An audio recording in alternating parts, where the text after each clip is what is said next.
Bismillahirrahmanirrahim. Alhamdulillahi rabbil alamin.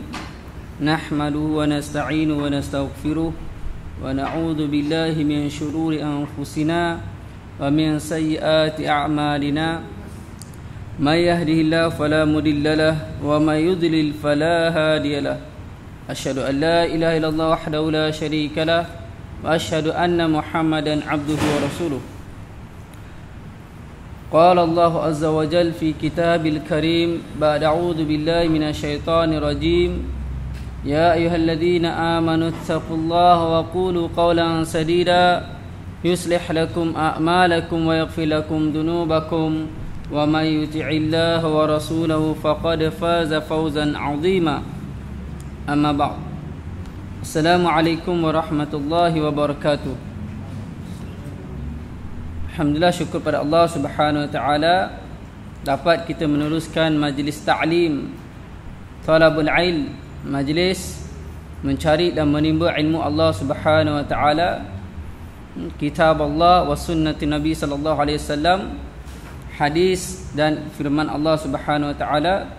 Jadi insya-Allah kita akan sambung pengajian kita dalam kitab Bulughul Maram yang dikarang oleh Syekh Imam Asy-Syaukani Imam yang dikarang oleh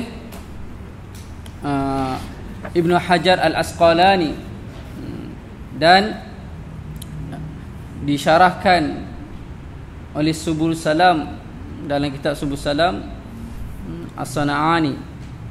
Jadi kita masih dalam bab, iaitu bab Al-Ghuslu, bab mandi, Ghuslul Janabah, mandi wajib. Jadi dalil yang menunjukkan wajibnya mandi ataupun mengangkat hadas besar, sebagaimana firman Allah Subhanahu Wa Taala, wa in kuntum junuban fatahharu, sekiranya kamu dalam keadaan junub maka hendaklah tahharu, bersuci, iaitu mandi. Dan sebagaimana juga firman Allah Subhanahu Wa Taala, Allah sebut fa'tazilun nisaa fil mahid wa la taqrabuhunna hatta yathur. Tahrun di sini ulama menyebut iaitu bil ghusl, mandi. Maka mandi hukumnya adalah wajib sebagaimana dalil-dalil yang kita sebut. Dan insya-Allah pada malam ini kita sambung hadis yang kelima.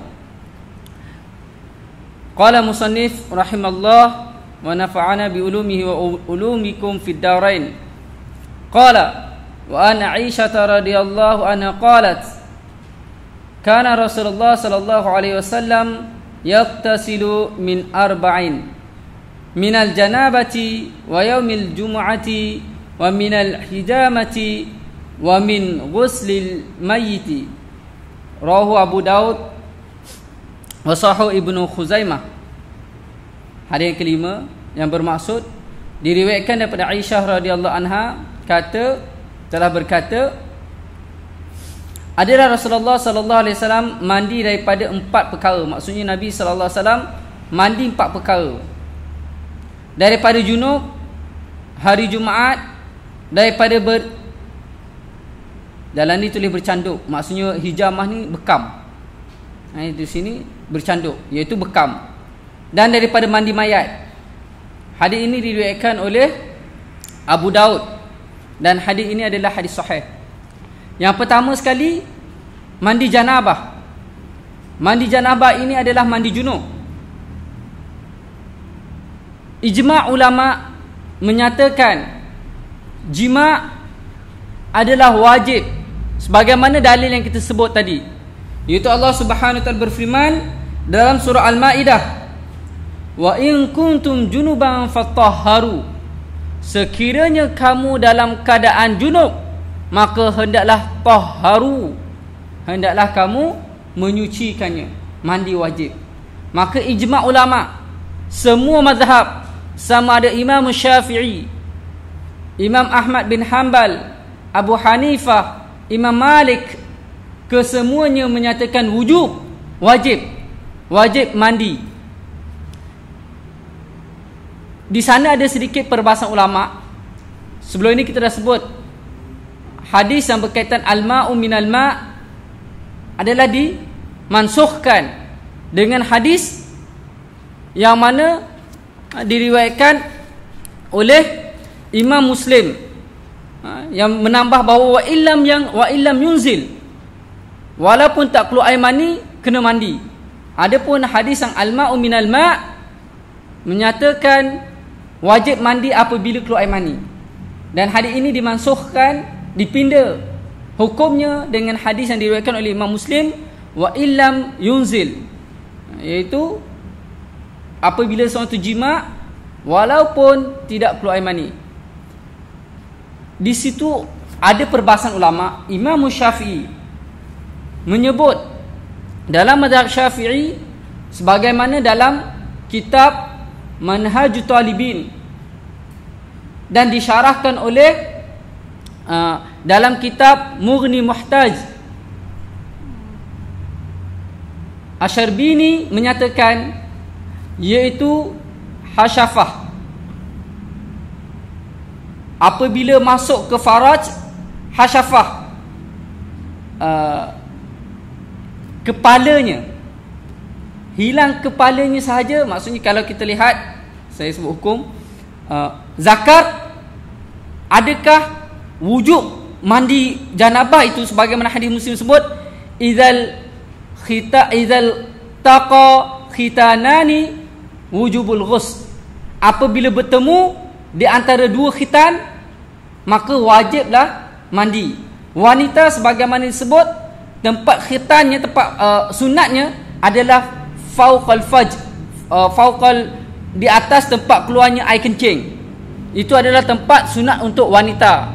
Adapun lelaki, tempat khitan itu, tempat yang disunat pada khitan itu, maka apabila tenggelamnya tempat kadarnya itu, wajib mandi.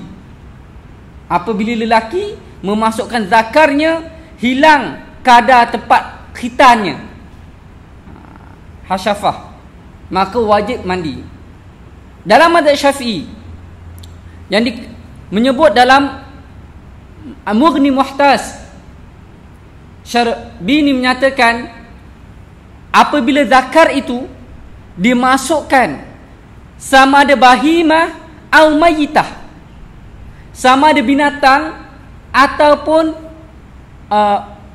mayat ataupun sesuatu yang berlubang yang dicipta, maka wujubul ghusl, maka wajib mandi. Contoh dia apa? Binatang, dia tengok kambing, dia naik syeh dia steam dengan kambing, mana tahu spesies macam tu kan. Tengok perempuan tak suka, dia suka pada kambing. Kenapa? Banyak bulu. Favorite dia suka yang banyak bulu, jadi dia pun steam dengan kambing. Apabila memasukkan zakarnya, wajib mandi. Ataupun dengan mayit, iaitu dengan jenazah. Seorang telah mati, mungkin dia pergi rogol mayat itu, maka wajib juga. Ataupun zaman sekarang dah ada orang mencipta patung berbentuk rupa wajah macam seorang perempuan yang cantik jelita. Memang dibuat, dia punya betul-betul real dia, seolah-olah macam wanita betul-betul, malah lebih cantik lagi daripada wanita biasa. Dia bentuk patung, dia buat cantik, diukir dengan buat bentuk, dengan diguna getah yang begitu lembut dan sebagainya, seolah-olah macam wanita bentuk. Apabila dia masukkan zakarnya ke dalam benda itu, maka disebut telah memasukkan sesuatu dalam lubang, maka wajib. Walaupun dia keras, walaupun dia mendalam, maka wajib. Ini adalah ijtihad dalam mazhab Syafi'i. Mazhab Syafi'i, maka wajib.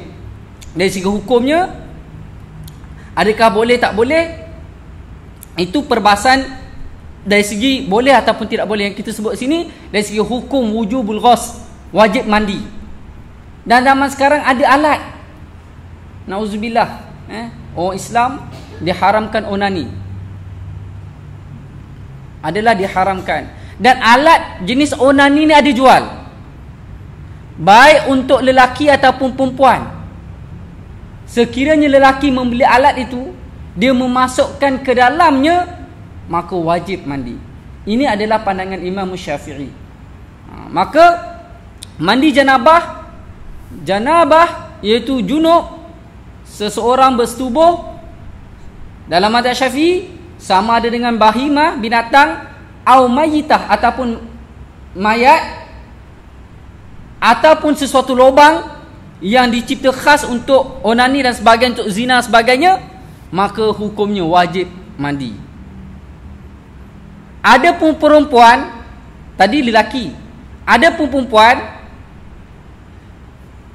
apabila memasukkan sesuatu zakar ke dalam farajnya, hukum saya sebut ke dalam farajnya, sekiranya tidak ada kadar tempat khitan.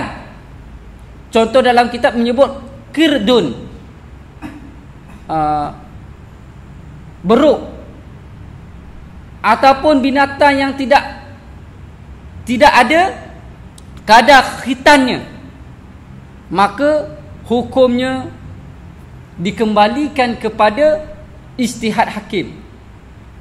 Dasarnya memasukkan zakar adalah wajib mandi. Cuma dekat situ kadar dia. Kalau kita sebut tadi untuk lelaki, zakar lelaki, ada kadar dia, kadar khitan dia. Tempat, sebab orang tak khitan sampai ke pangkal, di hadapan di depan itu di khitan. Apabila masukkan hasyafahnya, wajib mandi. Kalau seorang wanita pula, kadar, kalau dia masukkan alat lain, contohnya binatang yang tidak ada kadar khitannya, maka wajib mandi tahap mana? Adakah apabila habis zakarnya ataupun separuh zakarnya? Kalau dia masuk separuh je zakar, lepas tu dicabut, adakah wajib dimandi ataupun disyaratkan sampai dia masuk habis baru wajib mandi? Di situ dalam mazhab Syafi'i merujuk kepada hakim. Ala kulli hal, perkara ini ada ijtihad. Dasarnya apabila memasukkan sesuatu ke dalam farajnya, sama ada binatang ataupun sesuatu yang berbentuk seperti zakar, maka hukumnya wajib mandi. Ni kena tahu. Pernah, saya tak ingat tahun bila, masuk dalam berita, seorang pelakon video lucah dikejar ke hospital dan mati di tengah dalam perjalanan kerana buat lakonan seks dengan kuda, tembus ke dada. Tak puas dengan manusia, dengan binatang, jadi mati. Kita nak sebut kat sini syahidnya memang wujud manusia yang sedemikian. Dari segi hukumnya wajib, walaupun zakar binatang wajib mandi. Sama ada lelaki manusia dengan binatang betina atau binatang, ataupun perempuan manusia dengan jantan daripada binatang, hukumnya wajib mandi. Cuma dekat situ perbahasan ulama, kadar zakar binatang tu tahap mana? Kalau manusia ada kadar dia, tempat khitan. Ada pun binatang, kadarnya tahap mana yang mewajibkan, adakah masuk sikit ataupun dan sebagainya. Itu ada sedikit perbahasan. Ala kulli hal, apabila memasukkan, hukumnya wujubul ghusl, maka wajib mandi. Jadi dalam bab mandi, ijma' ulama, tidak ada persisihan faham, tidak ada ikhtilaf. Dalam hadis ini menyebut, yang pertama semayang, pertama janabah, wajib mandi. Yang kedua, Nabi SAW mandi hari Jumaat. Ya, Nabi SAW mandi hari Jumaat. Adakah hukumnya wajib ataupun sunat ataupun harus? Di sini ada sedikit perbahasan ulama, ikhtilaf ulama. Dalam mazhab Syafi'i menyebut sunat. Nanti kita akan jumpa hadis selepas ini, di mana Nabi sallallahu alaihi wasallam, hadis yang ketujuh, di mana Nabi sallallahu alaihi wasallam menyebut wajibun ala kulli muhtalim. Ghuslu yaumil jumu'ah wajibu ala kulli muhtalim. Wajib mandi pada hari Jumaat itu wajib ke atas setiap orang yang baligh. Hadis yang ketujuh kita akan sampai. Jadi setelah itu pula hadis yang ke-8 menyebut di mana Nabi SAW bagi pilihan. Man tawadda'a yaumal jumu'ah fabiha wa ni'mat wa man ightasala fa ghuslul afdal. Nabi bagi tahu siapa yang mandi hari Jumaat adalah satu nikmat. Siapa yang bertawaduk, siapa yang mengambil wudu pada hari Jumaat adalah satu nikmat. Maksudnya boleh. Dan siapa yang mandi adalah lebih afdal.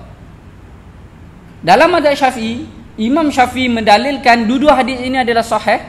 Maka Imam Syafi'i menyatakan mandi hari Jumaat, suruhan Nabi SAW hadis atas tadi itu, hadis yang menunjukkan wajib, kalimah kata wajib ala kulli muhtalim adalah yadallu ala ta'kidu istihabun, menunjukkan bahawasanya beramat sangatan sunat.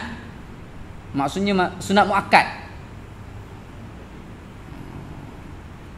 Maka dalam mazhab Syafi'i menyebut sunat, berdalilkan hadis yang sebut tadi, siapa yang hendak berwudu adalah satu nikmat, dan barang siapa yang mandi pada hari Jumaat adalah satu kelebihan. Jadi di situ pilihan. Ambil wudu satu nikmat, mandi wajib adalah afdal. Menunjukkan ada pilihan, tak wajib. Maka Imam Syafi'i menyatakan sunat. Sebagian imam mazhab lain menyatakan wajib mandi hari Jumaat. Jadi terserah. Dan dalil semuanya ada. Siapa yang menyatakan wajib mandi hari Jumaat berdalilkan hadis yang diriwayat oleh Abi Sa'id, di mana Nabi sebut wajibun ala kulli muhtalim. Ghuslu yaumil jumu'ah wajibun ala kulli muhtalim. Mandi hari Jumaat wajib ke atas setiap orang yang muhtalim, orang yang baligh. Jadi hadis ini menunjukkan wajib. Siapa yang berpegang kepada hadis ini maka dia kata wajib. Imam Syafi'i berdalilkan kepada hadis yang bawah, iaitu hadis yang diriwayatkan oleh Samurah bin Jundub, menyatakan boleh man tawadda'a yaumal jumu'ah fabiha wa ni'mat wa man ightasala fa ghuslu afdal. Maka hadis ini menunjukkan pilihan. Siapa yang bertawaduk, siapa yang berwudu pada hari Jumaat ada satu nikmat, bagi dia adalah nikmat. Dan siapa yang mandi adalah lebih baik. Maka hadis ini menunjukkan pilihan, tidak wajib sunat. Dalam mazhab Syafi'i menjawab, hadis yang menunjukkan wajib itu, kalimah wajib itu menunjukkan takkid sunat muakkad, kerana ada dalil yang memberi pilihan. Itu kaedah. Jadi bila seseorang itu dia menemui hadis yang bercangkahan, satu hadis menyuruh secara zahirnya wajib, setelah itu menemui hadis yang memberi pilihan, maka di sini memerlukan ilmu, memerlukan ilmu tarjih, tahqiq, takhrij. Adapun kita orang awam yang tidak ada autoriti ataupun ilmu dalam bidang ini, maka memerlukan taklid. Sebab itulah ulama mengharuskan taklid mazhab. Taklid mazhab Syafi'i, taklid ni ikut, pegang kepada Imam Syafi'i, pegang kepada Imam Ahmad, pegang kepada bermazhab. Kerana kita tidak ada keupayaan untuk menilai di antara dua hadis ini yang mana kuat, yang mana lemah. Contoh kita sebut tadi, contohnya hadis al-ma'u minal ma', dengan hadis yang diriwayatkan oleh Muslim, Imam Muslim, iaitu wa illam, walaupun dia tidak yunzil, walaupun tidak keluar air mani. Ataupun hadis idzal taqiyani idzal taqiya al-khitanani, apabila bertemu di antara dua khitan. Maka hadis ini menunjukkan walaupun tak keluar air mani, wajib mandi. Hadis yang pertama, keluar air mani baru wajib mandi. Bagaimana kita nak jam'un, nak menggabungkan di antara dua hadis ini? Maka memerlukan di sana adanya ilmu dalam bab tarjih, tahqiq, takhrij. Maka ilmu-ilmu tahqiq ini untuk mengenal yang mana lebih kuat, yang mana lebih lemah, ini memerlukan ada ilmu rijalul hadis. Tahu latar belakang, biografi pembawa hadis. Contohnya Samurah. Siapa itu Samurah? Dia ini orang adil ataupun fasik? Orang boleh dipercayai ataupun orang yang tidak boleh dipercayai? Orang yang dhabit ataupun dha'ful dhabti? Orang yang ingatan kuat ataupun lemah ingatan? Jadi setiap individu yang riwayat hadis itu perlu diketahui. Maka bab ini dalam bab rijalul hadis. Kita mungkin tidak ada keupayaan dalam bab itu, maka kita boleh taklid mazhab. Contohnya Imam Syafi'i. Bila kita bertemu macam ini, bertembungan di antara dua hadis, kita tidak tahu usulul mustalah hadis, usulul hadis, maka dan sebagainya, kita boleh taklid. Di sini ulama membenarkan seseorang itu bertaklid mazhab. Maksudnya bermazhab. Kecuali orang yang dah sampai tahap mujtahid, sampai tahap dia mengetahui hukum hakam, usul fiqh, tafsir, hadis, mustalah, lughah Arabiah, qawaidul fiqhiyah dan sebagainya, maka dia boleh istinbat hukum, dia boleh tarjih, boleh tahqiq, boleh takhrij. Maka dia boleh sampai tahap macam itu. Contohnya imam-imam mu'tabar, maka dia boleh mujtahid, dia boleh ijtihad sendiri. Dalam walaupun situasi hadis bercanggah ni, dia boleh ijtihad. Adapun kita tak sampai tahap macam tu, maka kita rujuk kepada imam-imam. Maka Imam Syafi'i menyatakan sunat mandi hari Jumaat adalah sunat. Di sana kita akan jumpa, ya, ada pandangan lain menyatakan wajib. Dalilnya semua ada. Yang menyatakan wajib berdalilkan kepada hadis Abi Sa'id. Dalil yang menyatakan sunat berdalilkan hadis yang diriwayatkan oleh Samurah. Yang ketiga, hijamah. Hijamah ni bekam. Jadi bekam adalah disunatkan. Seseorang yang bekam ada dua kaedah. Yang pertama, bekam tanpa mengeluarkan darah, hanya buang angin saja. Yang kedua, bekam buang angin dan keluarkan darah kotor. Dan sunnah Rasulullah, Nabi SAW kata sunnah Rasulullah adalah hijamah, berbekam. Maka bekam ini adalah satu sunnah Rasulullah SAW, buang darah yang kotor. Dan di antara kaedah rawatan juga, rawatan sihir, di antaranya menggunakan bekam. Ada kaedah merawat, menghilangkan sihir dengan berbekam, ada. Syekh saya di Yaman, beliau membuka satu pusat rawatan ruqyah syar'iyah, ruqyah cara mengikut syarak. Di antara kaedah yang digunakan, salah satunya adalah berbekam. Ini di antara rawatan Islam.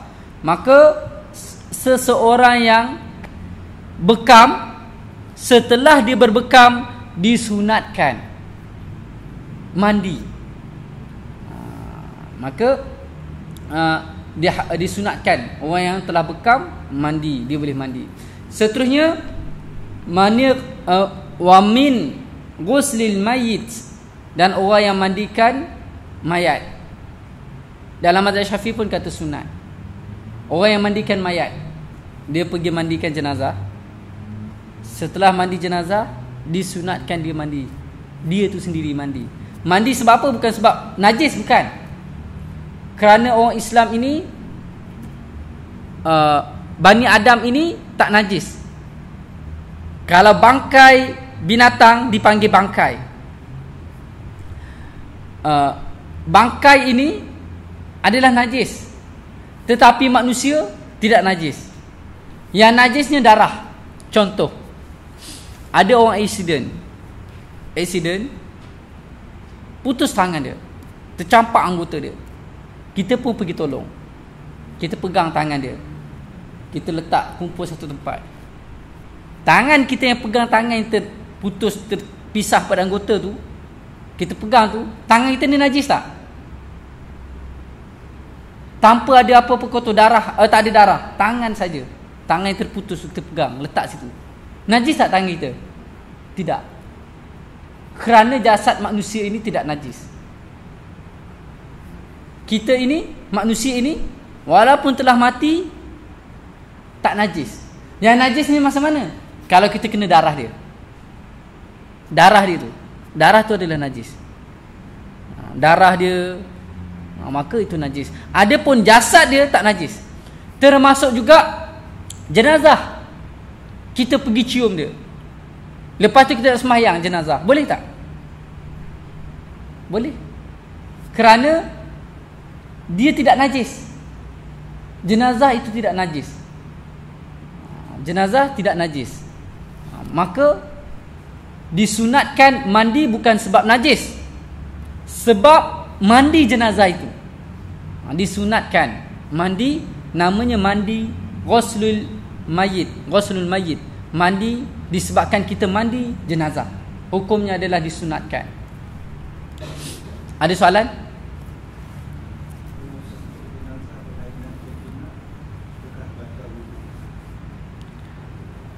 Dalam mazhab Syafi'i, kitab Kifayatul Akhyar, Nawawi menyatakan walaupun kita sentuh mayit, batal. Ini mazhab Syafi'i. Adapun Imam Ahmad, mayat ke, hidup ke, tak batal. Imam Ahmad berdalil kepada aula mastumun nisa. Lams dekat situ Imam Ahmad menyatakan jima'. Maka mazhab Imam Ahmad, sama ada hidup ataupun mati lelaki, sentuhan salahan jantina, maksudnya lelaki sentuh perempuan, sama ada lelaki tu mayat ataupun perempuan tu mayat, bila sentuh, Imam Ahmad kata tak batal. Adapun dalam mazhab Syafi'i, ya, termasuk walaupun mayit. Ini Imam Syafi'i. Kecuali dalam bab tawaf, maka ada perbahasan. Bab tawaf itu ada perbahasan. Dalam mazhab Syafi'i ada dua pandangan. Pandangan rajih, muktamad, sentuh wanita batal. Wanita ajnabiyah yang sah kahwin tanpa lapit kulit dengan kulit, kuku dengan kuku tak, rambut tak, gigi tak, tulang tak, kita sentuh gigi dia, gigi kita sentuh gigi dia, ting, batal tak? Tak batal dalam mazhab Syafi'i. Kuku kita sentuh kuku dia, tak batal. Tulang, mana tahu ada orang tu tulang terlebih keluar ke, sentuh tulang dia, tak batal. Ini mazhab Syafi'i. Kulit sentuh kulit, bila sentuh dengan kulit, batal. Sama ada bersyahwat ataupun tidak bersyahwat, sengaja ataupun tidak sengaja, batal. Ini adalah pandangan dalam mazhab Syafi'i yang muktamad, yang rajih. Adapun qaul dhaf, kata-kata lemah, dalam mazhab Syafi'i ada pandangan lemah, iaitu sentuh wanita ajnabiyah tanpa berlapit apabila bersyahwat batal. Tak bersyahwat tak batal. Maksudnya apa? Kalau sentuh isteri tak bersyahwat, tak batal. Maka pandangan ini kebanyakan diambil pakai oleh jamaah haji. Sebelum ini guna pakai taklid mazhab, maksudnya guna mazhab Imam Ahmad. Jadi di kat situ ada timbul persoalan, sekiranya taklid Imamul Ahmad, maka perlu ambil wuduk mengikut mazhab Imam Ahmad, kerana Imam Syafi'i tidak mewajibkan madmadah wa istinsyaq, masukkan air ke mulut dan hidung. Imam Syafi'i sunat, Imam Ahmad mewajibkan. Jadi kena ambil wuduk ikut Imam Ahmad. Ada sebahagiannya mereka tak tahu bahawa madmadah wa istinsyaq wajib. Kalau tak ambil tak sah dalam mazhab Ahmad, maka perlu panjang lebar. Jadi cara untuk menyelesaikan, sebagaimana tabung haji, dia mengambil pandangan, muzakarah tabung haji mengambil pandangan dalam mazhab Syafi'i sendiri, pandangan yang lemah tadi, sentuh isteri tanpa syahwat tak batal, walaupun tak berlapis. Tapi kalau sentuh bersyahwat, batal. Macam mana Ustaz? Saya nak tahu syahwat tak naik syahwat Ustaz. Itu kita yang tak ada pengukur, kita yang tahu. Kita naik syahwat ke tak naik syahwat, kita yang tahu. Takkan nak suruh orang datang cek, Ustaz cuba tengok saya ni bersyahwat ke tidak Ustaz. Macam mana Ustaz nak tengok? Jadi benda itu kita sendiri yang tahu. Kita bersyahwat ataupun tidak, kita tahu. Jadi kaedah menyebut kalau bersyahwat, ini pandangan yang qaul dhaif, kata yang lemah, dan diambil digunakan oleh muzakarah tabung haji untuk jamaah yang pergi haji. Jadi yang jamaah yang pergi haji tu kebanyakan mereka berpegang pada inilah Imam Syafi'i, tapi pandangan lemah, iaitu sentuh tak bersyahwat, tak batal. Kalau bersyahwat batal. Kalau pandangan yang rajih, syahwat ke tak bersyahwat ke, sentuh wanita yang sah kahwin tanpa lapik adalah batal. Ada soalan? Yang mandi sunnah hari Jumaat. Yep. Ini masuk dalam kategori sunnah yang dilakukan pada hari Jumaat. Naam. Rasulullah mandi sunnah hari Jumaat pada waktu bila? Dan yang keduanya, boleh tak kita guna sekali mandi janabah dengan mandi sunnah hari Jumaat? Soalan saudara kita tanya, tamu waktu hari Jumaat yang Nabi SAW mandi sebelum Jumaat ke ataupun selepas Jumaat. Jadi sebagaimana disebut oleh As-Sana'ani dalam kitab Subuh Salam, menyebutkan amma waqtuhu fa fihi khilaf aidan wa inal hadawiyah annahu min al-fajr jum'ah ila al-asriha wa inda ghairihim annahu lis-salati fala yashra' ba'daha ma lam yadkhulu waqtil asr wa hadis man atal jum'ah falyaqtasil. Jadi hadawiyah berpandangan disunatkan mandi hari Jumaat itu bermulanya fajar, subuh, ini selepas subuh sehinggalah asar, ila asriha, sehinggalah asar hari Jumaat. Maksudnya pukul 8 kita nak mandi, boleh? Niat mandi Jumaat. Pukul 5, pukul 4 pagi, pukul 4 petang, boleh? Sampai asar. Ini pandangan Imam Hadawiyah.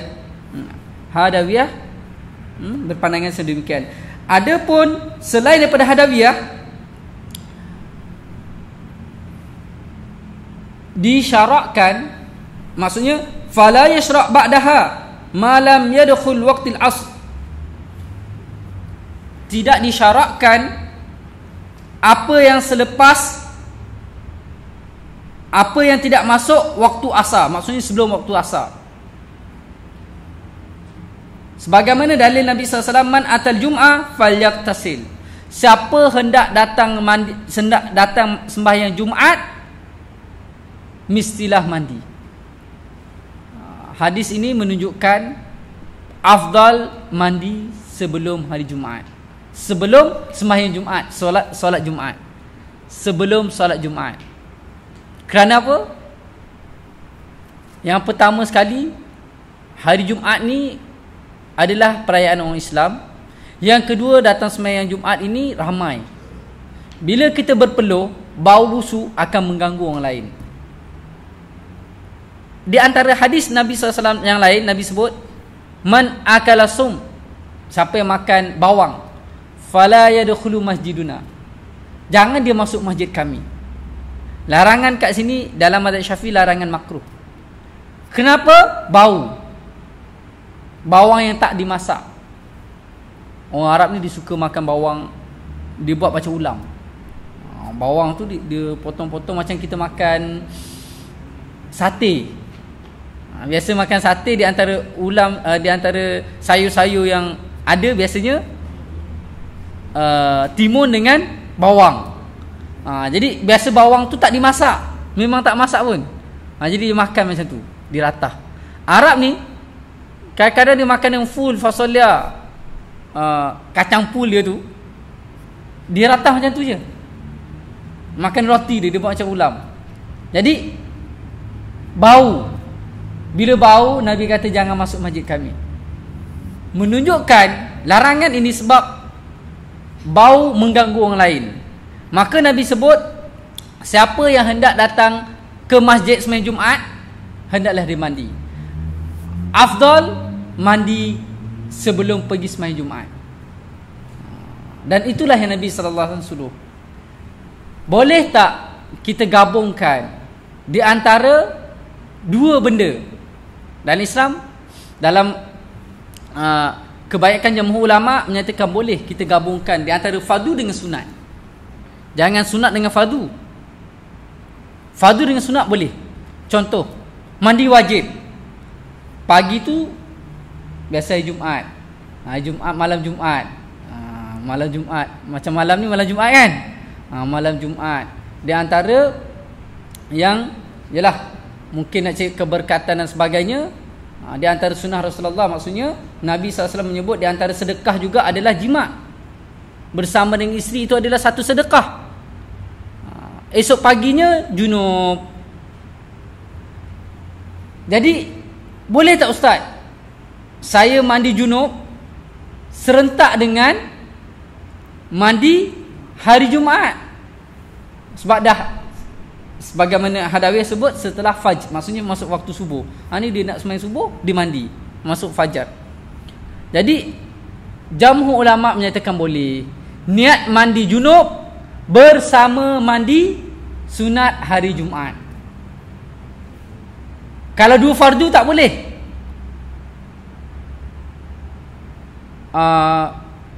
Contohnya dikias, contohnya mandi junub tengah junub,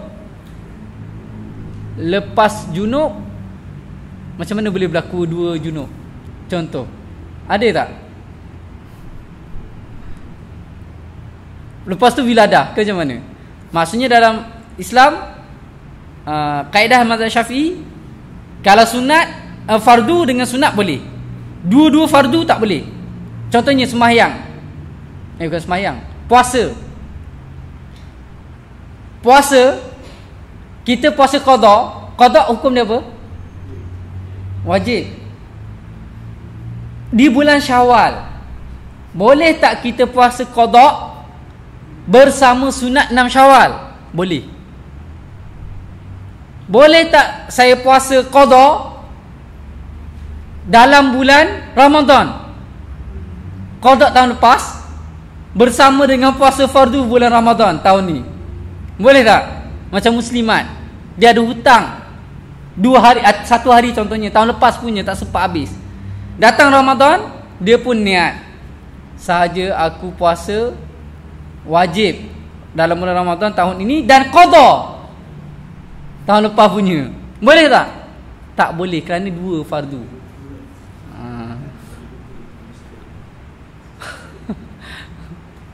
Jadi tak boleh. Qada dan benda fardu tak boleh bertemu dalam fardu. Tapi kalau sunat dengan sunat boleh. Termasuk dalam sembahyang. Sembahyang qabliyah dengan tahiyatul masjid. kita sampai-sampai orang dah azan. Jadi kita masuk.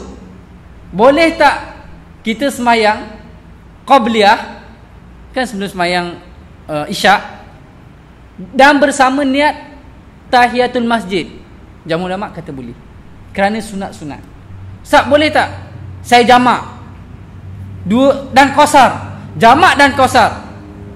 Jamak pula, jamak takdim sembahyang zuhur, niat bersama dengan asar sekali. Lepas tu dia tak buat dah 2 rakaat lagi untuk asar, dia gabung terus dalam tu. Tak boleh, kerana dia tak boleh gabung di antara fardu-fardu. Tu kaedah. Dan termasuk dah mandi. Mandi fardu diiringi niat untuk sunat boleh. Jangan sebaliknya.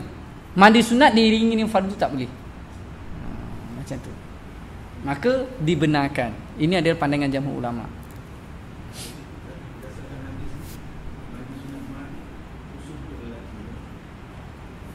Okey, soalan saudara kita menanyakan, adakah mandi wajib, mandi sunat, mandi hari Jumaat ini, adakah disunatkan untuk lelaki sahaja ataupun termasuk wanita? Kalau dalam hadis yang kita sebut, man ghuslu yaumil jum'ah wajibu ala kulli muhtalim. Hadis ni kita lihat cara zahirnya disunatkan kepada orang yang hadir ke masjid. Zahirnya memang menunjukkan kepada orang yang hendak datang ke masjid. Jadi perempuan dia tak sembahyang kat masjid, dia tak datang masjid, adakah disunatkan untuk perempuan? Ala kulli hal, cara umum hadis dia tidak menunjukkan jantina. Wa yaumal jumu'ah, contohnya lelaki, ada beberapa perkara yang mana Nabi SAW buat tetapi diumumkan juga untuk perempuan. Maksud dia, khitab Nabi ini ada kaedah. Adakah khitab suruhan Nabi, lafaz itu tu, kalau bahasa Melayu dia tak ada muzakkar muannas. Contohnya awak. Awak ada tak khusus untuk lelaki dan perempuan, ada tak? Bahasa Arab ada. Kalau untuk perempuan, anti, awak seorang perempuan. Kalau untuk lelaki, anta, awak seorang lelaki. Jadi bahasa Arab dia ada khitab yang khusus. Untuk lelaki guna lafaz ini, untuk perempuan guna lafaz ini. Ka untuk lelaki, ki untuk perempuan. Jadi dalam Quran kadang-kadang Allah datangkan khitab ya ayyuhallazina amanu wa amilus solihat. Allah tujukan pada lelaki. Wa basyiril ladzina amanu wa amilus solihati anna lahum jannat. Berilah berita gembira kepada orang beriman. Amanu, mukmin, amanu wasalihat ya alladzina amanu wa amilus solihat. Jadi lafaz amal ya alladzina amanu kat situ bukan muannas. Mukminat, mukminin, mukminat. Contoh lagi, Allah sebut dalam Quran, amanu hal adulkan innamal mu'minuna ukhwah, innamal mu'minuna ikhwatun. Sesungguhnya orang Islam itu bersaudara. Habis orang perempuan innamal mu'minun. Seorang mukminun itu kalau perempuan, mukminat. Innamal mu'minuna ukhwatun. Sesungguhnya orang lelaki, orang mukmin itu adalah bersaudara. Habis orang perempuan tak bersaudara ke? Maka di situ ada perbahasan ulama. Jamhur ulama menyatakan perempuan termasuk dalam khitab lelaki. Maksudnya walaupun Allah tujukan lafaz itu kepada lelaki, perempuan termasuk. Kerana wanita itu asalnya daripada lelaki. Kerana wanita itu asalnya daripada lelaki. Banyak dalil-dalil Al-Quran mewajibkan ke atas lelaki. Khitab dia, lafaz dia, zahir lafaznya adalah untuk lelaki, tetapi dimasukkan juga kepada perempuan. Banyak dalil-dalil Al-Quran yang Allah sebut. Contohnya, ya ayyuhallazina amanu idza qumtum ila shalah faghsilu wujuhakum wa ay faghsilu, ighsil. Kalau jamak, kalau perempuan ighsilu. Dalil yang saya sebut tadi, saya tak nak bawa contoh yang ada beza lelaki perempuan. Tak datang contoh dia. Contoh lagi, banyak saya tak ingat dalil dia. Banyak di antara dalil-dalil yang mana Allah Subhanahu Wa Taala datangkan lafaz dia tuju kepada lelaki, tetapi dalam lafaz itu diwajibkan juga kepada wanita. Dan ada dalil yang Allah tuju. Contohnya, kulil mu'minin ayaghuddu absarahum. Katakanlah kepada orang mukmin, tundukkan pandangan mereka. Wa kulil mu'minat, dan bagi tahu kepada mukminat, tundukkan, jaga faraj mereka, jaga kemaluan mereka, tundukkan pandangan mereka. Jadi ada dalil yang menunjukkan Allah sebut lelaki dan perempuan. Ada dalil Allah sebut tujukan pada lelaki saja, ada. Tetapi dalam itu termasuk juga perempuan. Macam dalil ini memang zahirnya adalah untuk lelaki, maka boleh dikiaskan kepada tadi. Walaupun zahir lafaz itu adalah untuk lelaki, boleh juga kita masukkan kepada perempuan, sunat dia mandi.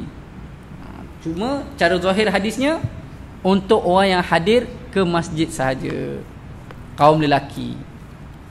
Adapun cara khitab, kaedahnya, walaupun khitabnya ditujukan kepada lelaki sahaja, maka termasuk perempuan. Contohnya di antara hadis yang menyatakan talabul ilm faridatun ala kulli muslim. Lafaz yang lain, talabul ilm faridatun ala kulli muslim wa muslimah. Jadi walaupun hadis yang menyatakan talabul ilmi faridatun ala kulli muslim, lafaz muslim termasuk juga muslimah dalam itu. Banyak dalil yang melafazkan kalimah muzakkar menunjukkan kepada kaum Adam, dikaitkan wanita kaum Hawa termasuk juga dalam hukum itu. Banyak, termasuk larangan juga. Dah banyak larangan Allah larang, walaupun larangan itu lafaznya menunjukkan muzakkar, tapi termasuk juga wanita pun, muannas pun dilarang juga. Banyak hadis. Ada soalan lain? Tadi kita sambung hadis yang ke-6. Wa an Abi Hurairah radhiyallahu an fi qissati Thumamah bin Usalin indama aslama wa amarahu Nabi sallallahu alaihi wasallam ayaqtasila. Diriwayatkan daripada Abu Hurairah radhiyallahu anhu kisah Islam Thumamah bin Usal ketika dia masuk Islam, telah menyuruh akan dia mandi. Nabi sallallahu alaihi wasallam suruh dia mandi. Jadi sebagaimana kita sebut kaedah, apabila ada amara, suruh, amrun ataupun datang fi'lul amr, kata suruhan ataupun menyuruh, yadallu alal wujub, menunjukkan wajib. Maka di sini ada perbahasan ulama. Pertama sekali, Imam Ahmad menyatakan wujubul ghusl, cara itlaq wajib mandi ke atas orang yang masuk Islam secara itlaq. Maksudnya walaupun dia ada junub, walaupun tak junub, wajib mandi. Maksudnya seorang yang dah berkahwin. Bila sebut dah kahwin, tentulah dia junub. Dan orang kafir, dia mandi tak? Mandi junub tak? Katalah dia mandi, dari segi syarak sah ke? Sebagaimana dalam mazhab Syafi'i, kena niat. Berdalilkan kepada innamal a'malu binniyat. Setiap amalan itu bergantung pada niat. Jadi dia mandi tu niat dia apa? Adakah merangkumi seluruh tubuh badan? Maka keadaan dia adalah janabah, maksudnya junub. Bila dia masuk Islam, wajib tak mandi? Itu yang pertama, orang yang sudah junub. Ataupun seorang lelaki yang masih bujang, tak kahwin lagi dan tak junub. Mungkin umur dia 15 tahun, dah balik, tapi dia tak janabah lagi. Mungkin tak janabah lagi, katakanlah mungkin umur 13 tahun, tak balik lagi. Wajib tak mandi ketika masuk Islam? Abu Hanifah menyatakan, tadi Imam Ahmad menyatakan dia janabah ke tak janabah ke, asalkan masuk Islam wajib mandi. Berdalilkan hadis ni. Hadis ini adalah diriwayatkan oleh Imam Bukhari dan Muslim, muttafaqun alaih.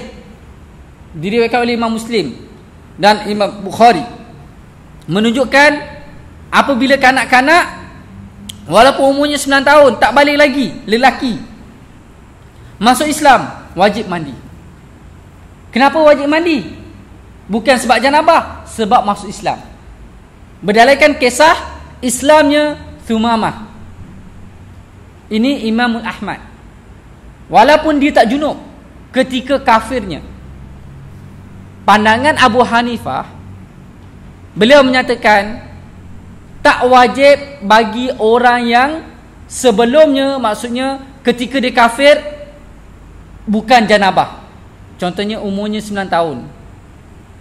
Umur 9 tahun masuk Islam, 9 tahun junub ke belum? Belum balik lagi. Maka tak perlu wajib mandi, sunat sahaja. Ini mazhab Abu Hanifah. Tapi kalau dia masuk Islam, umurnya sudah balik, maksudnya sudah janabah, maka wajib mandi. Ini mazhab Abu Hanifah. Imam Syafi'i kata la yajibul ghusl, tidak wajib mandi. Kaedah dia, sesungguhnya Islam ini tidak mewajibkan apa yang sebelumnya, tapi Islam ni mewajibkan apa yang setelah itu. Kaedah dalam mazhab Syafi'i, Islam ini tidak mewajibkan sebelumnya. Contohnya dia tak pernah semayang, masuk Islam umur 60 tahun, nak qada ke? Puasa, haji, zakat? Tak. Apa yang selepas tak. Tapi apa yang selepas, apa yang sebelum tak. Apa yang selepas, ya, selepas dia masuk Islam, wajib mandi, wajib solat, wajib dia apabila dia masuk Islam. Adapun yang sebelum, walaupun dijunub, tak wajib mandi. Hukum mandi sunat sahaja. Ini mazhab Syafi'i. Berdalilkan hadis innal Islam, sesungguhnya Islam itu tidak mewajibkan apa yang sebelum dan mewajibkan apa yang setelah kaedah. Berdalilkan pada hadis, saya lupa lafaz matan hadis dia. Jadi mafhum dia, Islam ini mewajibkan apa yang setelah dia masuk Islam, tidak mewajibkan apa yang sebelumnya. Maka dalam kaedah mazhab Syafi'i mengambil kaedah itu. Orang yang masuk Islam sebelum-sebelum itu tak wajib. Setelah dia masuk Islam, dia bermula daripada situ. Imam Ahmad masuk Islam je wajib mandi, disebabkan masuk Islam. Abu Hanifah tak wajib mandi, sekiranya dia ada janabah baru wajib mandi. Itu Abu Hanifah. Jadi dalam mazhab Syafi'i sunat. Mandi itu adalah sunat. Itu dalam mazhab Syafi'i. Mandi sebab masuk Islam, sunat. Di antara yang sahabat buat, di antaranya Umar Al-Khattab. Umar Al-Khattab, sebagaimana kita dengar kisah, ketika mana dia dengar baca surah At-Taha, dia minta membacanya pada adik dia. Setelah kisah ringkas kisah dia, adik dia pun suruh mandi dulu. Mandi. Lepas dia buka, bila dia baca surah Taha, menangis dan dia peluk Islam. Jadi hadis itu menunjukkan suruh mandi dulu. Dan kisah ini pula Nabi suruh masuk Sumamah, suruh dia mandi. Maka disunatkan seseorang yang hendak masuk Islam, peluk Islam, mandi. Dalam mazhab Syafi'i sunat. Ada soalan kata hadis ni? Kalau tak ada, kita terus kepada hadis yang ke-7 dan hadis ke-8. Hadis ni sama kita perbahasan tadi. Hadis yang ke-7, an Abi Sa'id radhiyallahu anhu, anna Rasulullah sallallahu alaihi wasallam qala, ghuslu yaumil jum'ah wajibun ala kulli muhtalim. Akhrajahu sab'ah. Diriwayatkan daripada Abi Sa'id radhiyallahu anhu bahwasanya Rasulullah sallallahu alaihi wasallam telah bersabda, mandi hari Jumaat itu wajib atas setiap orang yang bermimpi, iaitu yang baligh. Diriwayatkan oleh yang ke-7. Maksud akhrajahu sab'ah ni 7 imam, iaitu Imam Bukhari, Muslim, Ahmad, Tirmizi, Abu Daud, Nasai, Tirmizi. 7 imam. Yang dia masukkan 7 imam tu, ini dia. 7 imam. Termasuk Imam Bukhari, Muslim, Abu Daud, Nasai, Imam Ahmad, Musnad Ahmad. Jadi meriwayatkan hadis ini. Hadis ini sahih, menunjukkan wajib mandi hari Jumaat. Kita bahas dah tadi. Hadis ke-8, wa an Samurah bin Jundub radhiyallahu anhu qala Rasulullah sallallahu alaihi wasallam, man tawaddaa yaumal jumu'ah fabiha wa ni'mat wa man ightasala fal ghuslu afdal. Rawahu khamsah wa hasanuhu at-Tirmizi. Diriwayatkan daripada Samurah bin Jundub radhiyallahu anhu, telah bersabda Rasulullah sallallahu alaihi wasallam, siapa yang mengambil air sembahyang pada hari Jumaat dengan tiada mandi, maka dengan fardu telah diambilnya dan sebaik-baik fardu. Maksudnya bagi dia nikmat. Dan siapa mandi serta mengambil wuduk, maka mandi dan mengambil wuduk Jumaat itu lebih afdal daripada mengambil wuduk sahaja dengan tiada mandi. Diriwayatkan oleh Imam 5. Yang dimaksudkan rawahul khamsah, iaitu 7 tadi tolak 2, Bukhari dan Muslim. Maksudnya diriwayatkan oleh Imam Ahmad, Tirmizi, Nasai, Abu Daud, Tirmizi. 5 imam ni. 5 imam ini meriwayatkan hadis ini, dan hadis ini telah disahihkan, dihasankan oleh Tirmizi, dan hadis ini tergolong dalam hadis yang sahih, hadis yang boleh diterima. Jadi sebagaimana kita sebut tadi, hukum mandi Jumaat Imam Syafi'i menyebut sunat, berdalilkan hadis yang ke-7, hadis yang ke-8 ini. Siapa yang menyatakan wajib berdalilkan kepada hadis yang diriwayatkan oleh Abi Sa'id. Imam Syafi'i berpegang kepada hadis yang diriwayatkan oleh Samurah, menunjukkan sunat. Ada soalan?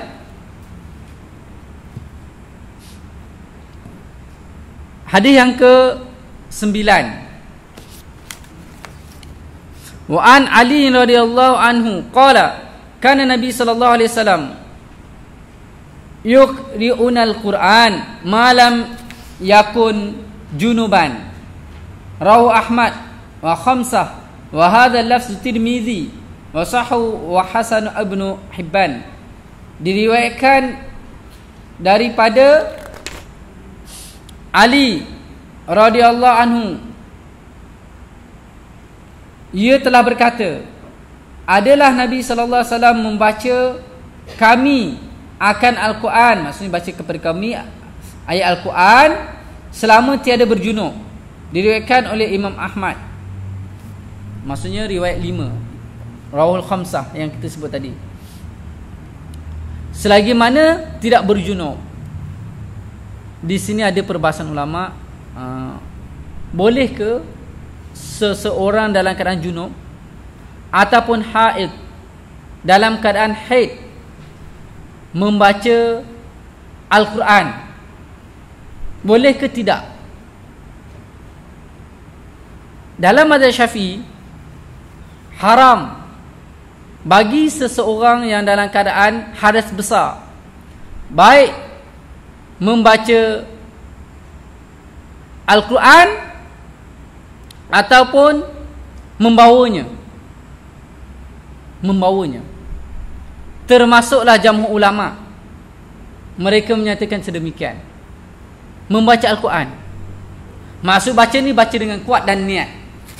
Contohnya baca Alhamdulillahi Rabbil Alamin, niat baca Quran, maka adalah haram ketika junub dan juga haid.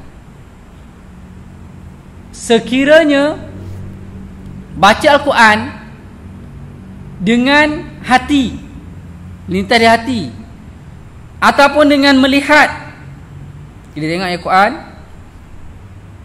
dengan melihat, baca dalam hati, ataupun gerakkan lidahnya, bibirnya, tanpa didengari oleh suara. Macam baca novel kan, biasa baca novel, orang baca kuat-kuat ke dia baca senyap-senyap. Baca senyap, mulut gerak tak? Kadang tak gerak, baca dalam hati, gerak mata je. Ada kadang-kadang baca dia gerak mulut, tapi tak didengar suara. Dalam mazhab Syafi'i kata boleh. Apabila baca Al-Quran ketika haid, nifas, ataupun wiladah, ataupun junub, dengan syarat gerak bibir, lidah, tanpa didengari suara. Agak-agak boleh tak? Boleh. Macam yang baca, boleh tak? Boleh. Baca macam saya baca, dengar tak? Tak dengar. Jadi perbacaan sedemikian dibenarkan dalam mazhab Syafi'i. Imam Bukhari dan Tabrani menyatakan boleh, walaupun dalam keadaan junub, walaupun dalam keadaan haid, baca kuat tak apa, boleh. Ini Imam Bukhari berdalilkan kepada sesungguhnya Nabi sallallahu alaihi wasallam berzikir, mengingat Allah Subhanahu wa taala setiap keadaan. Maksudnya Nabi sallallahu alaihi wasallam sentiasa mengingati Allah Subhanahu wa taala setiap keadaan. Maka dalam mazhab, jadi Imam Bukhari menyatakan boleh, tidak ada masalah. Sebagaimana yang diriwayatkan oleh Imam Muslim menyebut, wa kana Nabi sallallahu alaihi wasallam yadhkurullah ala kulli ahyanihi. Sesungguhnya Nabi sallallahu alaihi wasallam mengingati Allah, zikrullah, dalam setiap kehidupannya, setiap keadaan. Maka Imam Bukhari menyatakan zikrullah termasuklah membaca Al-Quran. Al-Quran ini termasuklah zikrullah. Membaca Al-Quran adalah termasuklah zikrullah. Tapi Imam Syafi'i menyebut tak, baca Al-Quran haram, berdalilkan kepada hadis ini. Hadis ini Nabi sallallahu alaihi wasallam larang. Nabi sallallahu alaihi wasallam baca Quran kecuali dalam keadaan junub. Maka dalam mazhab Syafi'i haram baca Al-Quran dan membawa Quran ketika janabah, kecuali orang yang baca Al-Quran hanya gerak bibir dan lidahnya tanpa didengari suara dia, maka dibenarkan. Ada hadis dalam sirah-sirah yang menyatakan, meriwayatkan bahawa Nabi sallallahu alaihi wasallam dalam bab membawa Al-Quran, membawa mushaf hukumnya haram.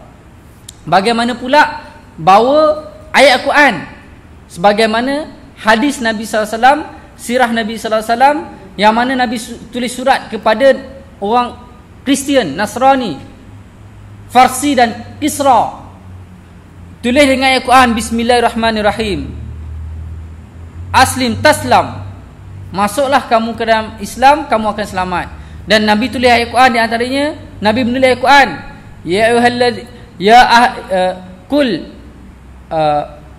Kul ta'alau. Allah Subhanahu wa taala firman, sebagaimana Allah sebut, kul ya ahlal kitab ta'alau ila kalimatin sawa'in bainana wa bainakum alla na'budu illallah. Ayat ini di mana Allah menyuruh, katakanlah wahai Muhammad, wahai ahli kitab, marilah kepada seruan yang sama. Marilah kepada kalimah yang satu, iaitu seruan yang sama di antara kamu dan kami. Janganlah kamu mendustakan kepada Allah. Janganlah kamu menyembah melainkan kepada Allah Subhanahu wa taala. Jadi qul ta'alu ila kalimatin sawa'in bainana wa bainakum, ini adalah Al-Quran. Nabi tulis surat itu dan Nabi berikan kepada orang kafir. Jadi orang kafir ini tentulah mereka ini tergolong dalam golongan janabah. Boleh ke mereka membawanya, pegangnya? Maka jamhur ulama menyatakan yang dimaksudkan mushaf itu adalah Al-Quran 30 juzuk. Adapun dalam surat adanya petikan Al-Quran, adanya kata-kata Al-Quran, maka dia tak termasuk. Termasuklah buku-buku fiqh, contohnya buku-buku fiqh, buku hadis. Dalam hadis ada tak Al-Quran? Ada banyak. Yang kita baca sebelum ni pun banyak hadis, yang dalam hadis tu ada yang Al-Quran. Buku-buku fiqh ada tak Al-Quran? Ada, banyak Al-Quran. Buku-buku, ikutlah buku-buku akidah ke buku-buku apa yang kita belajar selain Al-Quran, ada Al-Quran dalam tu. Adakah dia termasuk larangan sebagaimana yang dikatakan tak boleh bawa Al-Quran? Tak. Dia terkeluar. Yang dimaksudkan mushaf, hukum mushaf itu Al-Quran, mushaf Al-Quran yang ada 30 juzuk sempurna, itu baru diharamkan. Adapun tafsir Al-Quran tak, ataupun terjemahan tak. Dalam kitab terjemahan, contohnya bimbingan Rahman itu ada yang Al-Quran 30 juzuk, ya, tetapi ada terjemahan dan lebih banyak kata-kata terjemahan daripada Al-Quran, maka dia dianggap sebagai tafsir, sebagai terjemahan, maka tidak diharamkan. Kalau dibawa, dipegang, tak haram. Jadi orang dalam keadaan janabah, dalam keadaan haid, nifas, dia boleh pegang. Adapun Al-Quran diharamkan. Orang yang dalam keadaan hadas besar haram pegang Al-Quran. Membawanya pun haram, tak dibenarkan. Ya.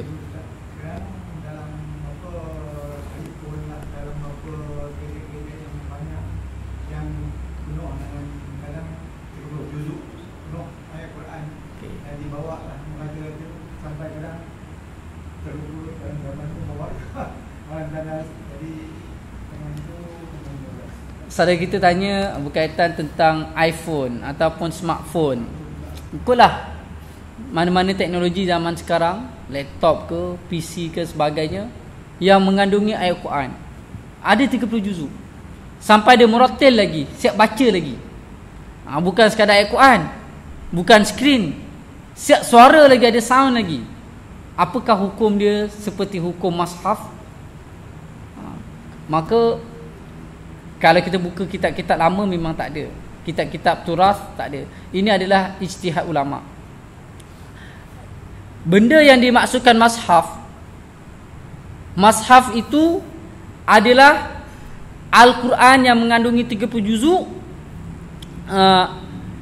yang mana kita bawa, kita lihat, kita pegang. Memang Al-Quran berbeza dengan digital. Digital, ketika kita layarkan dia, dia ada. Ketika kita offkan dia, kita buka tengok, akan jumpa skru, jumpa spana, jumpa wayar-wayar, maka tidak dikira mushaf. Begitu juga dikira seperti orang hafiz, dikiaskan kepada orang hafiz. Seorang hafiz Al-Quranul Karim, ketika dimuratil baca Al-Quran, ketika itu dinamakan Al-Quran, dan dia menulis ketika itu Al-Quran, keluar daripada dia, keluar daripada mulut dia, keluar daripada tulisan dia, itu Al-Quran. Tapi bila disenyap, bila dia tidak menulis, tak dinamakan Al-Quran. Walaupun di dalamnya ada Al-Quran dalam dada dia. Begitulah dikiaskan kepada digital. Walaupun dalam digital ini adanya memori yang menyimpan Al-Quran 30 juzuk, tetapi tidak dinamakan Al-Quran. Kecuali bila dibuka skrin layar ayat Quran, ya itu ayat Quran. Tetapi ini bukan mushaf. Macam ini adalah smartphone. Bila smartphone ni dalam ni ada Al-Quran, software Al-Quran. Bila software Al-Quran kita offkan dia, kita buka benda lain, buka mana-mana program lain, walaupun dalam tu ada software Al-Quran, tak dinamakan Al-Quran. Ketika kita bukakan, layarkan skrin ayat Quran, ya ayat itu dinamakan ayat Quran. Bawa masuk tandas, ya termasuk yang dilarang. Dan kiaskan. Jadi bawa handset tak janabah. Tak apa. Kalau dalam keadaan junub tak perlu takut. Ataupun nak pegang handset kena ambil wuduk dulu. Kenapa Ustaz? Kenapa? Kerana Al-Quran ada dalam. Tak. Nanti ramai siapa nak pegang handset kena ada wudu. Susahlah. Sebab mazhab Syafi'i pegang Quran kena ada wudu, wajib. Kena ada wudu. Kalau kita kata wajib hukumnya seperti mazhab, nak pegang handset mesti kena ada wudu. Kerana apa? Dalam tu ada software Al-Quran. Tak. Ada soalan? Jadi hadis yang kita sebut tadi berkaitan tentang janabah, baca ayat Quran, Imam Bukhari menyatakan boleh, Tabrani menyatakan boleh, berdalilkan kepada tadi kerana Nabi sallallahu alaihi wasallam yazkurullah fi kulli ahyanihi. Nabi sallallahu alaihi wasallam mengingati Allah setiap keadaan, setiap kehidupan, setiap keadaan dia dalam kehidupan dia. Jadi baca Quran termasuk zikrullah. Bila macam tu boleh. Ini pandangan Imam Bukhari dan Tabrani. Imam Syafi'i kata haram, tak boleh. Sentuh ataupun membaca haram, membawa haram. Janabah, haid, nifas adalah haram, tak boleh. Kecuali dengan niat zikrullah, niat zikir. Contoh dia apa? Subhanalladzi sakhkhara lana hadza wa ma kunna lahu muqrinin. Ini doa kan? Doa apa tuan-tuan? Doa naik kenderaan. Sebenarnya ayat yang kita baca ni adalah ayat Quran. Ayat Quran dijadikan zikir naik kenderaan. Kalau kita baca ayat tadi niat zikir, hukumnya zikir tidak haram dalam mazhab Syafi'i. Kalau Bukhari tadi ayat Quran ke apa ke boleh. Dalam mazhab Syafi'i kalau kita baca tadi niat zikir naik kenderaan boleh. Tapi niat nak baca Quran tak boleh. Bismillahirrahmanirrahim. Dalam mazhab Syafi'i bismillah ini adalah surah, satu ayat daripada ayat Quran dalam surah Al-Baqarah dan surah Al-Fatihah. Wajib baca dalam surah Al-Fatihah dan semayang. Jadi kita nak makan, tuan-tuan nak makan kan, baca bismillah tak? Baca. Ustaz, saya dalam keadaan junub ni. Ustaz, saya dalam keadaan haid, saya dalam keadaan nifas, panjang tempohnya. Jadi makan tak baca bismillah ke? Macam mana? Muslimat biasa kalau dalam keadaan nifas baca tak bismillah, makan nasi. Bismillah ayat Quran. Hadis Nabi larang baca Quran. Macam mana? Jadi dalam mazhab Syafi'i menyebut sekiranya kita baca ayat Quran niat untuk zikir ataupun niat untuk berdoa, maka terkeluar. Yang diharamkan apabila niat untuk baca ayat Quran. Bismillahirrahmanirrahim, niat baca Quran, bukan niat nak zikir untuk makan, adalah haram. Oleh itu kebanyakan pelajar hafizah, pelajar yang hafal Quran, wanita-wanita muslimat yang hafal Quran, hafizah, mereka ini mengambil pandangan sama ada pandangan Bukhari ataupun dalam mazhab Syafi'i yang menyatakan boleh baca ayat Al-Quran dengan niat zikir. Niat zikir lah. Baca ayat Al-Quran tapi niat zikir. Jadi dia murajaah dengan zikir, niatnya zikir. Baca Al-Quran tapi dia niat zikir. Termasuklah muslimat kita. Muslimat kita.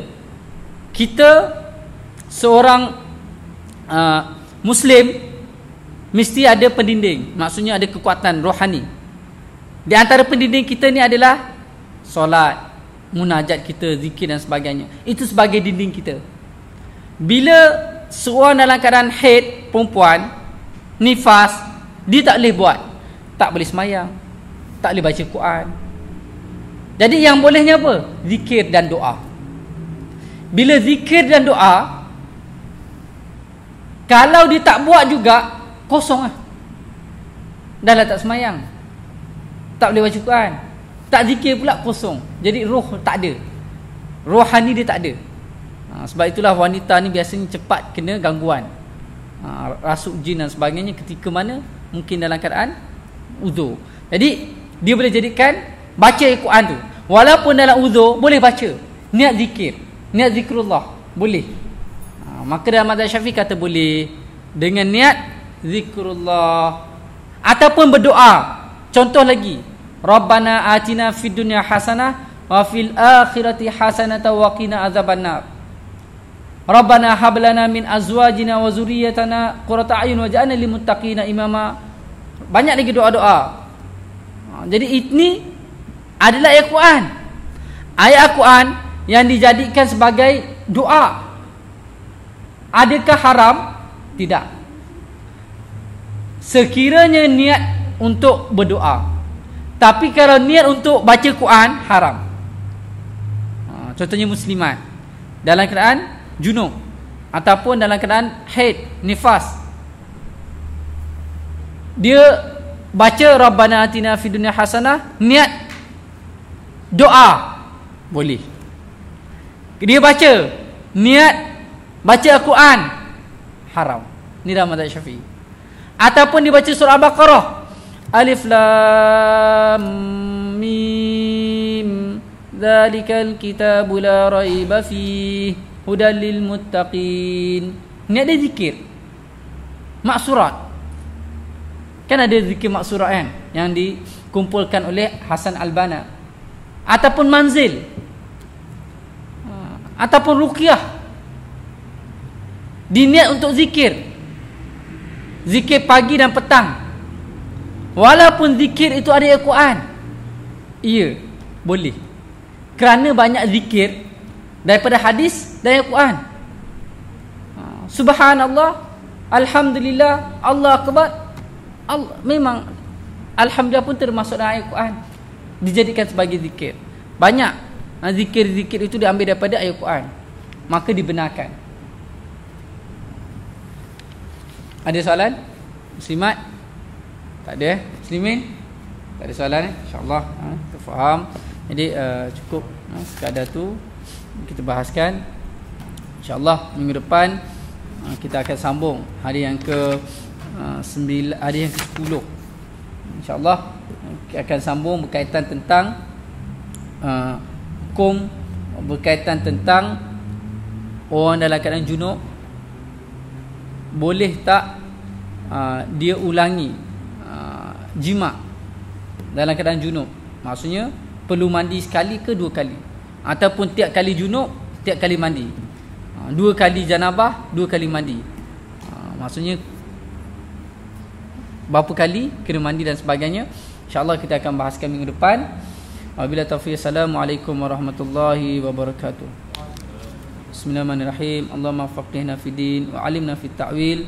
Rabbana atina fid dunya hasanah fil akhirati hasanah wa qina adzabannar. Wa sallallahu ala sayyidina Muhammad wa ala alihi washabbihi sallam. Alhamdulillahirabbil alamin.